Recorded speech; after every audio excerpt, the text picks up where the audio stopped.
कहते हैं कि यह बच्चा बहुत चंचल है, यह बिगड़ गया है, जबकि सच्चाई यह है कि बच्चा हमारे ही प्रतिबिंब के रूप में सामने आया है।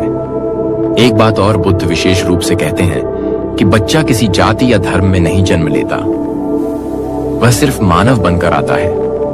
हम उसे धर्म, जाति, परंपरा, प्रतियोगिता और अहंकार में बांध देते हैं और फिर आशा करते हैं कि वह स्वतंत्र और खुश रहेगा। यह संभव नहीं है। एक बच्चा तब तक सहज है जब तक उसे समाज का मुखौटा नहीं पहनाया गया है। परवरिश में यह ध्यान रखना चाहिए कि हम उसे जीवन सिखा रहे हैं, न कि संस्कार थोप रहे हैं। संस्कार वह होते हैं जो जीवन के प्रवाह को रोकते नहीं बल्कि सहारा देते हैं। अगर आप बच्चे को सिर्फ यह सिखा रहे हैं कि दूसरों से आगे निकलो, तो आप एक अंधी दौड़ में धकेल रहे हैं। बुद्ध कहते हैं कि तुलना ही सबसे बड़ी हिंसा है। परवरिश तब पवित्र बनती है जब आप बच्चे को यह सिखाते हैं कि वह जो है वही अनमोल है। अगर आप चाहते हैं कि बच्चा सच्चा बने, तो उसे झूठ बोलने पर डराएं नहीं, बल्कि उसके भीतर इतनी ईमानदारी भर दें कि वह खुद झूठ को छोड़ दे। यह तभी होगा जब आपके घर में सत्य का वातावरण होगा।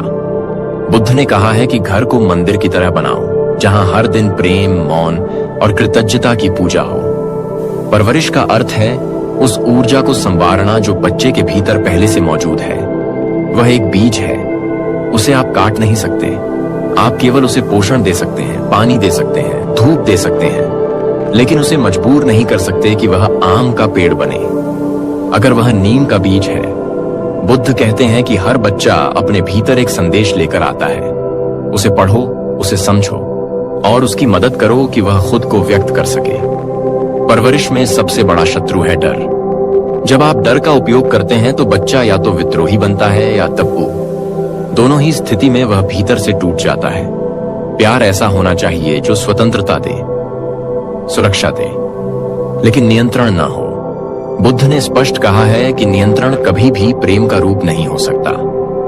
एक बार एक स्त्री ने बुद्ध से पूछा कि मैं अपने बच्चे को ध्यान कैसे सिखाऊं। बुद्ध ने उत्तर दिया कि पहले तुम ध्यान में जाओ, बच्चा देखेगा और स्वयं सीख जाएगा। यह बात परवरिश का मूल मंत्र बन सकती है। अगर आप चाहते हैं कि बच्चा संवेदनशील हो, तो उसे प्रकृति के करीब ले जाएं। उसे फूलों से, नदियों से, पक्षियों से बात करने दो।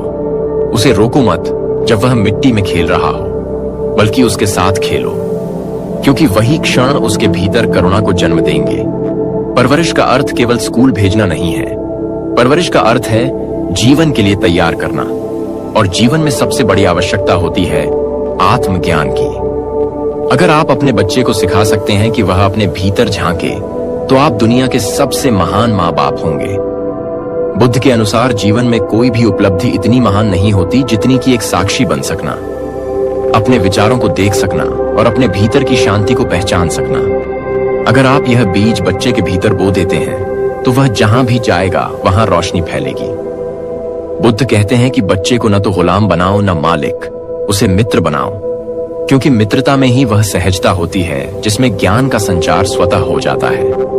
जब बच्चा कुछ पूछता है तो उसे डांटो नहीं, उसे सुनो, क्योंकि उसका मन अभी निर्मल है और वह प्रश्न अस्तित्व से निकल रहा है। परवरिश का अर्थ है उस निर्मलता को बनाए रखना। उसे इस तरह न बदल दो कि वह भीड़ का हिस्सा बन जाए। बुद्ध ने कहा है कि संसार में सबसे मुश्किल कार्य है एक मौलिक आत्मा को पालना, लेकिन अगर आप ऐसा कर लेते हैं तो समझिए आपने अपने जीवन को सार्थक कर दिया।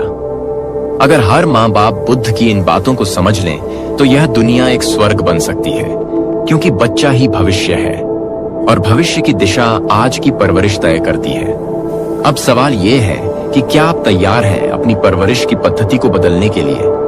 क्या आप तैयार हैं स्वयं को जागरूक करने के लिए, ताकि आपका बच्चा भी जागरूक हो सके? क्या आप चाहते हैं कि आपका बच्चा किसी के पीछे चले या खुद एक मार्ग बन जाए? यह सब आपके ऊपर है। यही बुद्ध का संदेश है कि अपने बच्चे को ऐसा बनाओ कि वह स्वयं अपना प्रकाश बन जाए। यही सच्ची परवरिश है और यही सच्चा धर्म है। बुद्ध कहते हैं कि एक बीज को अंकुर बनने के लिए केवल मिट्टी और पानी की नहीं, बल्कि धैर्य की भी आवश्यकता होती है।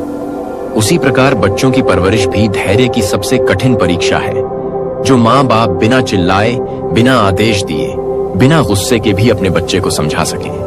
वे ही असली शिक्षक होते हैं। परवरिश में सबसे पहले यह समझना जरूरी है कि बच्चे को किस वातावरण में रखा जा रहा है। उसका कमरा कैसा है, उसकी सुबह कैसी होती है, उसकी नींद कैसी है, उसका भोजन कैसा है, क्योंकि यही चीजें उसके जीवन के संस्कारों की नींव बनती हैं। बुद्ध का स्पष्ट मत है कि दिन की शुरुआत उस प्रकार की होनी चाहिए जहां शांति, प्रकाश, इत्यादि और उत्साह का मिश्रण हो। बच्चा उठते ही मोबाइल या टीवी के सामने नहीं, बल्कि माँ बाप के चेहरे की मुस्कान, घर में गूंजते मंत्रों, पक्षियों की आवाज और ताजी हवा से दिन शुरू करे तो उसके भीतर स्वाभाविक ही आनंद पैदा होता है। परवरिश का यह पक्ष बहुत कम लोग समझते हैं कि नींद और भोजन भी बच्चे के मन पर वैसा ही असर डालते हैं जैसा विचार और व्यवहार। बच्चा अगर पूरी नींद में नहीं सोया तो उसका मन चिड़चिड़ा हो जाएगा और वह किसी बात को ग्रहण नहीं कर पाएगा। बुद्ध कहते हैं कि जीवन का हर कर्म साधना होनी चाहिए, और जब आप बच्चे के लिए भोजन बना रहे हो तब वह भोजन साधना बन जाए। उस भोजन में प्रेम, ध्यान और मौन का मिश्रण होना चाहिए, तभी वह शरीर में जाकर शुद्ध ऊर्जा में परिवर्तित होगा।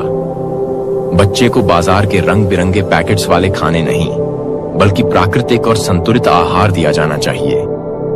जितना भोजन मां के हाथ का होगा उतना ही बच्चा भावनात्मक रूप से जुड़ा रहेगा, क्योंकि वह केवल शरीर नहीं खा रहा, वह उस स्पर्श, उस प्रेम और उस ऊर्जा को भी ले रहा है जो मां के हृदय से भोजन में प्रवाहित हो रही है। बुद्ध के अनुसार भोजन केवल भूख मिटाने का साधन नहीं है, यह आत्मा को संतुलन में लाने का माध्यम है। इसीलिए परवरिश का एक मुख्य आधार है सात्विक भोजन, शांत वातावरण और समय पर दिनचर्या।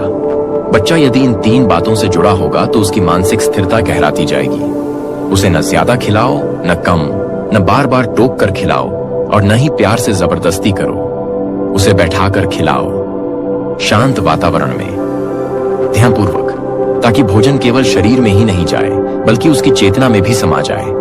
बुद्ध कहते हैं कि बच्चों को जो खाना दिया जाता है वह उनकी प्रवृत्ति को तय करता है। तीखा, अत्यधिक तला भुना, उत्तेजक या अधिक मिठास वाला भोजन बाल मन को असंतुलित करता है। यदि आप अपने बच्चे को विनम्र, शांत, समझदार और संवेदनशील बनाना चाहते हैं तो भोजन को प्रकृति के सबसे करीब ले आइए।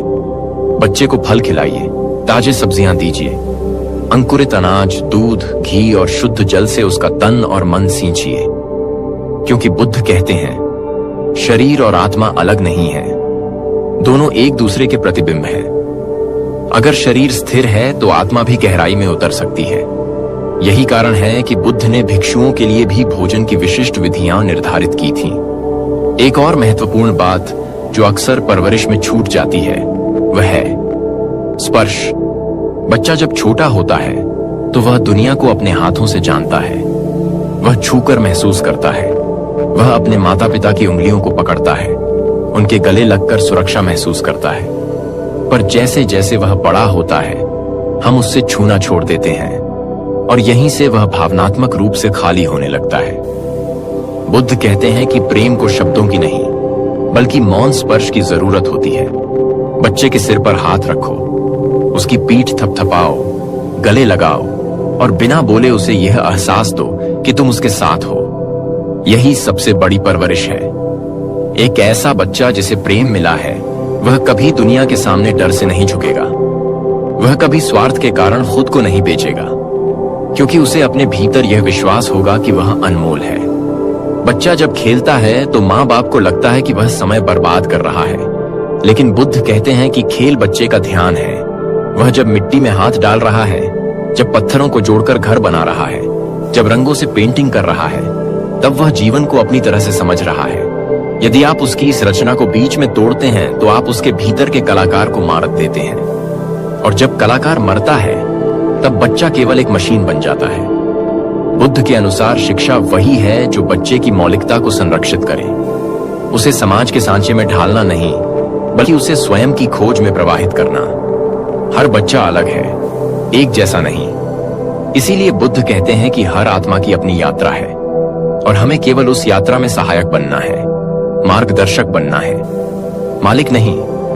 अगर आप बच्चे से यह कहेंगे कि तुम्हें डॉक्टर ही बनना है या तुम्हें इंजीनियर ही बनना है, तो आप उसकी आंखों से सपने छीन रहे हैं और उसे अपने अधूरे स्वप्न का गुलाम बना रहे हैं। बुद्ध कहते हैं कि बच्चा तभी खिलेगा जब आप उसे अपनी राह खुद चुनने देंगे।